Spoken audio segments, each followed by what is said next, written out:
Hey guys, welcome back to my craft room and back to another crafty book talk. Today we are talking about Big Magic, Creative Living Beyond Fear by Elizabeth Gilbert. This one, I did a lot of notes.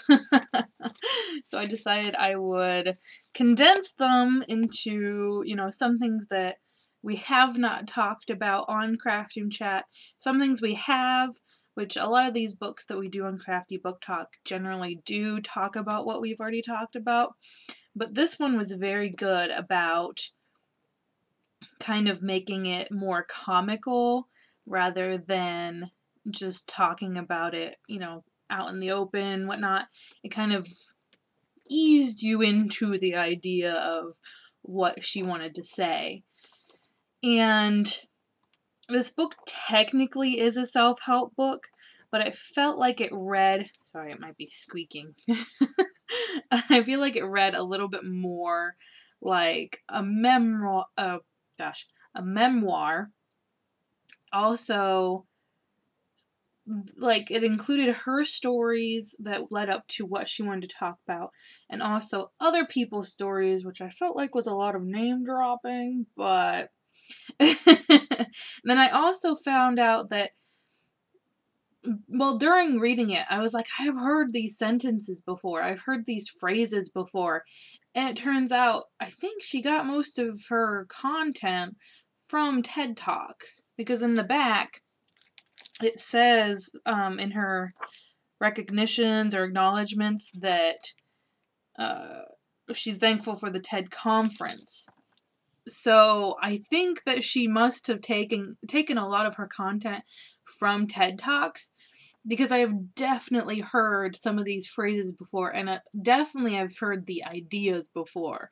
So I think that some of them have been talked about and I've listened to them. Some of them probably haven't and I've missed them, and that's why some of the content still I can find lessons in. But even though, hearing the same thing over again, well, I guess reading what I heard from the TED Talks, I still, like, I wasn't really, well, I was put off because of that, but there were still things in there that I felt like, it's really good to either relearn or to learn some new things, because there were some things that I haven't read before or heard before. So, sorry, I'm looking at my notes. So I'm going to tell you all of the things that I have not heard before, and also I'm not going to tell you the unnecessary stories. I felt like some of them they were kind of there to be funny. They didn't really need to be there. So I'm going to tell you basically what I learned and didn't already know. Well, I don't know. I'll just tell you, and then I'll go through my list and we'll see. So one of the basic things that she starts out with is her view on creativity and creative living. And her definition, per se, is that living a life that is more driven by curiosity than fear, and that is creative living. Which, oh my word, fear is what drives us every day, and it shouldn't be, but it is. So this book really, the basis of it is to not live through fear. And one of the greatest things is to live through curiosity. What can I discover next to help me do so and so what, God, I flipped my notes. So one of the things she does is she gives an awesome list of why you might be afraid of starting whatever you're going to start. And some of these things on the list, I read through them and I'm like, yep, yep, yep, yep, even on a daily basis. So this book really pinpoints some things that you might have already heard before and you might be working on, and it really helps to hear again and maybe reaffirm that you shouldn't be afraid to do this, or you shouldn't be afraid of how you're going to feel about it, it kind of really, some parts of it, you're gonna learn something. There's gonna be a golden nugget somewhere in here that you will learn. So one of the things she says is fear is always going to show up when you are trying to innovate or be inventive. And I feel like that is like 100% true, because you're always going to have something in the back of your brain, which we've talked about this before, I think. I'm pretty sure. I don't know. About, why I shouldn't be doing this or how I'm doing this wrong. And you can't be listening to it. And then she talks about how ideas are bounced around until they find someone. So, like, say I have an idea for a card. It could be, in my brain for 5-10 days, and I just kind of put it on the back burner because maybe I'm not crafting that week, which is where so that card idea is probably going to leave and go find someone else. And what she says is, whatever is bad for you is also bad for your work, and it's going to ruin your idea flow. And I think that is so true, because if you get in, well, it's kind of hard to think of an example, but if you start, let's say, drinking, that's ultimately bad for you, and it's going to be bad for your work because it's going to start clouding your mind. It's going to start, making you have different fears.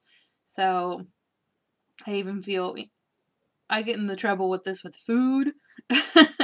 Whatever is bad for you is also bad for your work. If I eat something bad, I'm probably not going to feel well enough to create something, which happens a lot. A lot of the times we also put off ideas because something more important comes up. And then that is when the idea also leaves and finds someone new. And a lot of the times I have a video idea and I put it off, and then maybe a week or even sometimes a month later, I'll see someone has already done the video. So it's very easy to go into a hateful mindset of saying, somebody else did it. Somebody else got the views, somebody else, got the recognition, whatever. But there is no theft. There is no ownership. There is no, there's no tragedy. There is no problem, she says. So why are we going into this hateful mindset? Because nothing's original. The idea bounced off of me. So that's something that really stuck with me. Ooh.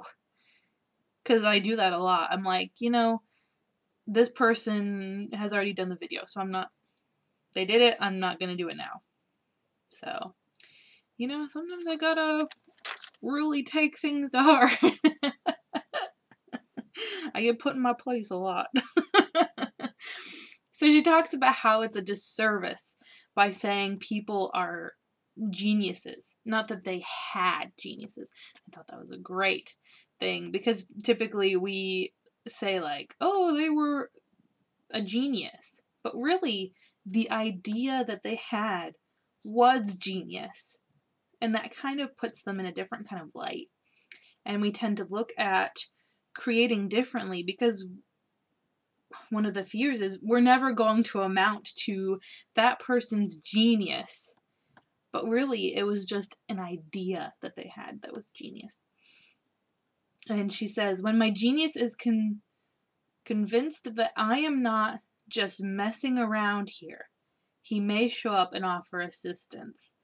And a lot of people tend to stop short because they can't get into the flow or the zone. But what happens is they're on their own time. when they need to be on the ideas time.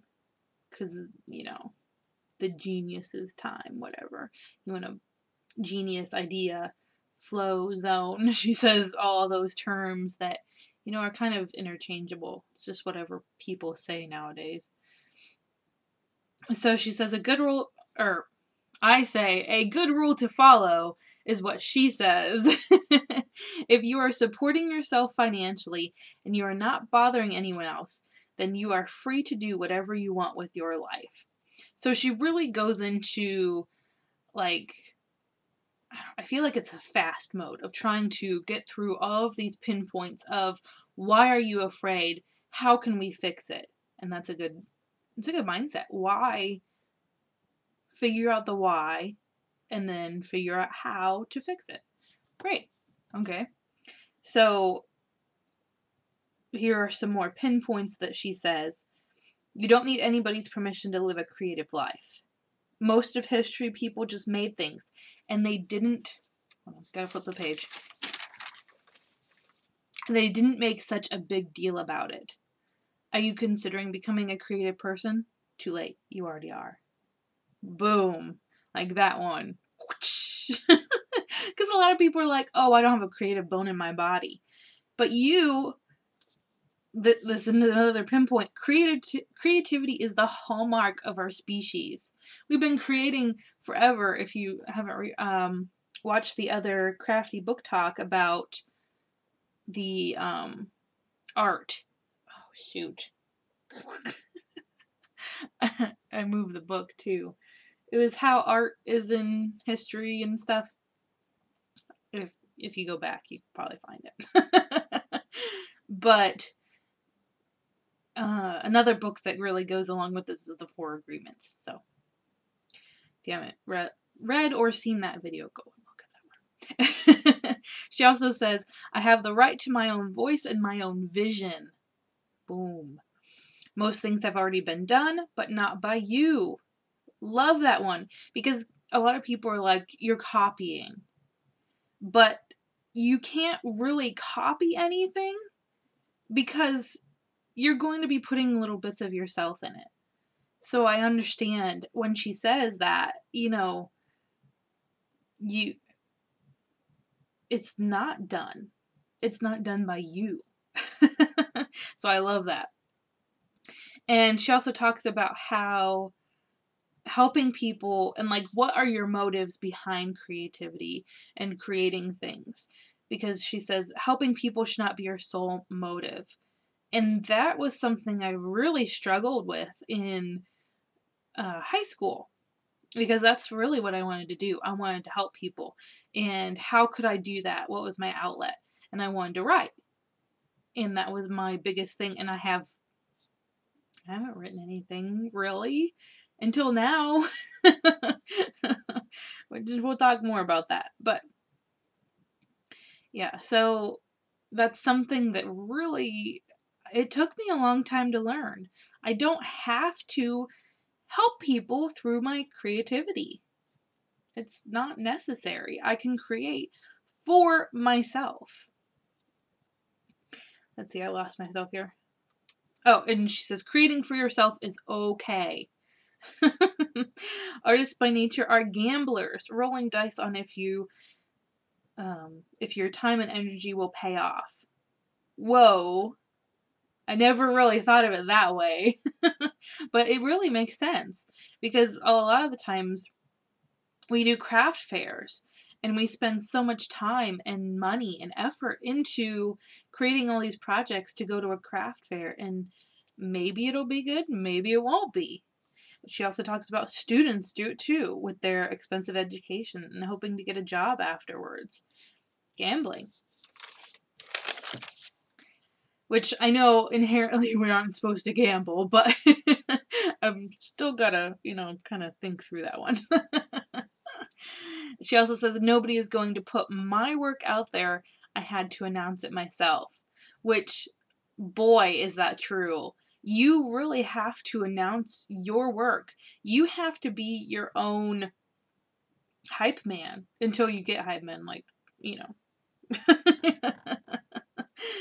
And you have to love Like, you have to love yourself enough to be able to hype yourself. So it's kind of a... And I love her position on arts and crafts, which is like, ooh, that is a killer. If you do not have the same position on arts and crafts as me, I'm not going to read your book. I know, I know that's probably sad sounding, but if you don't think certain crafts and certain arts are not art, then I'm not going to read your book. Because I'm probably going to be very annoyed with it. But she has a great position. She says people's judgments are about you are none of your business. So, don't be thinking that whatever their comments are, that's not your business. She says, I can only be in charge of producing the work itself. You can't define yourself off of people's reactions. So you can do the work, but don't base your work off of other people's reactions, because their judgments are going to be different every day. And you can't really judge your work off of someone's judgment. Does that make sense? I make time for your love. Sneak off for 15 minutes. Clean yourself up. So get out of your scrunchie and sweatpants. She says out of your husband's underwear. And I say, and get up and peacock. So, strut your stuff. It's kind of a play on fake it till you make it, is essentially what it is. And one of those parts is, I was having kind of an iffy day. I couldn't get a story out for Inktober, and I was just like, ooh, I still am a little bit frustrated. I kind of hit a lump after, I think it was the 27th. I've been like, I can't. I've been struggling this last week, I guess, apparently. So I told my husband I needed to dress like it was Christmas. I said, the book told me, like, I have to. And I'm like, maybe I should decorate for Christmas. Because I'm writing Christmas stories. So I got my Christmas sweater on. And I'm hoping it'll work. And she says, dress for the novel you want to write. So I gotta dress like Christmas. I've been slowly growing my Christmas sweater collection. So I have many to choose from. Another thing she says is perfectionism is just fear. A lot of people don't start creating because they're afraid that they can't finish it perfectly. And that's... gotta get past that. I had to get past that like crazy. A lot of these, some of them I've gotten past completely. Some of them, they still pop up occasionally. And she says, if it brings you no pleasure, why do it? So a lot of people are like, this book is killing me, or this card just won't come out right, or why am I doing this if nothing is going to work out? It's because it's cool to be the tormented artist. You see it everywhere. You see it on YouTube a lot.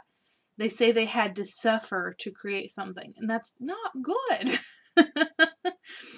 And it says, creativity grows like weeds between the cracks of our problems, not from the problems themselves.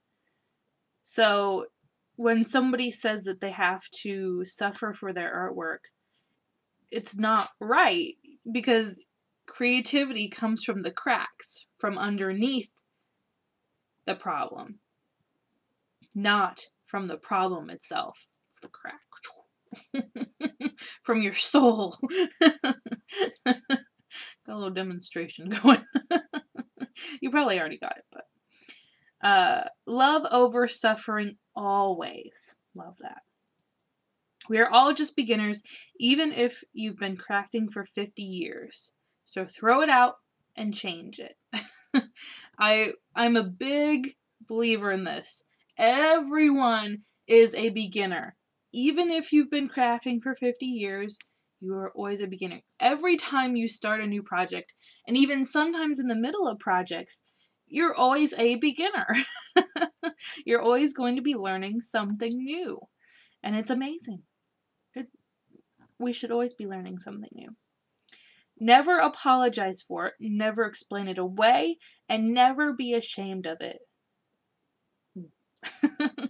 What you absolutely must not do is turn around and walk out.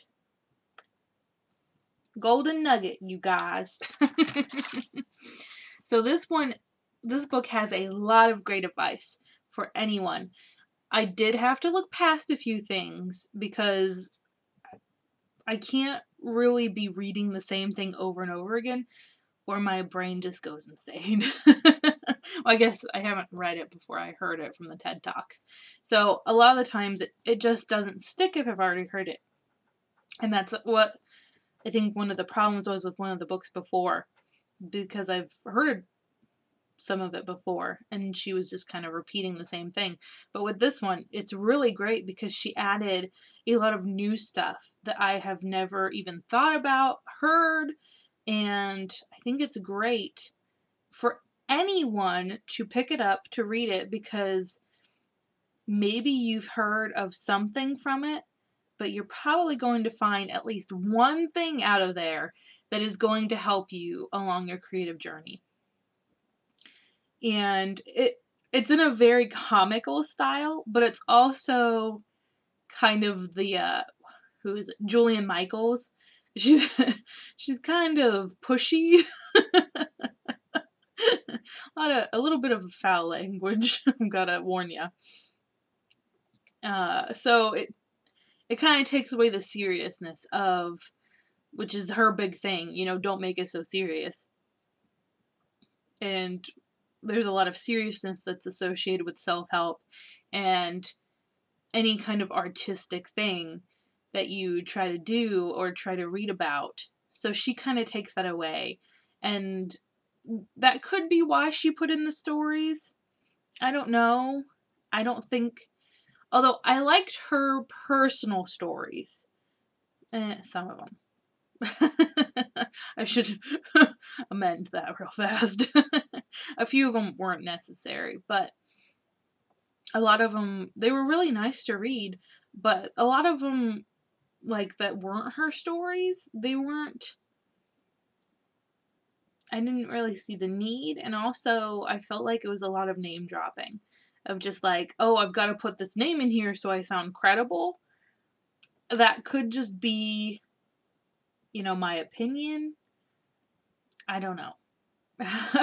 I'm not big with other people's names being put in there unless it's actually quoted and like a fact or something.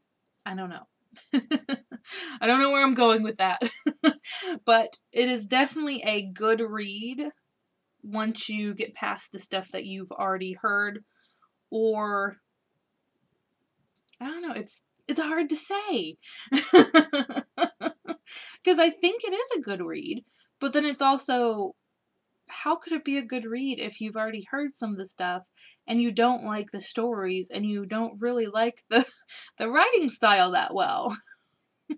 That doesn't equate. But the knowledge that I've gained, or kind of helped me through some things that I've already kind of gone through, rethought about. I don't know. This is very strange. It's a strange book.